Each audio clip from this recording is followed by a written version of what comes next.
আসসালামু আলাইকুম ফ্রেন্ডস, মৌসুমি আফরিন ব্লগে সবাইকে স্বাগত জানাই। কেমন আছেন সবাই? আশা করছি ভালো আছেন। আজকে দেখুন সকালটা খুব ঝলমলে, খুব সুন্দর রোদ বেরিয়েছে। শীতের সকালে এরকম রোদ খুবই ভালো লাগে। আর এই যেদিকে চা বসিয়ে দিয়েছি, আর ঘরে মশলা শেষ হয়ে গেছিলো, তাই ভাবলাম একটু জিরে ভাজা করে মশলা গুঁড়ো করে নিই।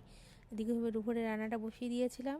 ভাত আমার আগেই হয়ে গেছে, আর সবজি টবজি কাটা হয়ে গেছে দুপুরে রান্নার জন্য। এদিকে তেল গরমে বসিয়েছি, আর এই যে সবজি কাটা হয়ে গেছে। আজকে বানাবো ইলিশ মাছের মাথা দিয়ে আর বেগুন দিয়ে আলু দিয়ে। ঘরে দুটো মাছ নিয়েছিলাম, মাছ ছিল, তো মাছের মাথাগুলো দিয়ে আমি আজকে এই রান্নাটা করলাম। আর এই যে আর বানিয়েছিলাম ডাল আর আলু সেদ্ধ। ডালটা হচ্ছে পেঁপে দিয়ে ডাল করেছিলাম, আর এই আলু সেদ্ধ। দুপুরে গরম গরম ডাল ভাত আলু সেদ্ধ আর এই তরকারি দিলেই বেশ ভালো খাওয়াটা হয়ে যাবে। এখন বাজে দুপুর 2টো। এবার লাঞ্চটা করে নেব, তারপরে একটু রেস্ট নিয়ে আবার সন্ধ্যের বেলা। সন্ধ্যেতে তেমন আর কিছু করার নেই। সন্ধ্যেতে ভেজে নিয়েছিলাম গরম গরম চপ, আর করেছিলাম মুড়ি।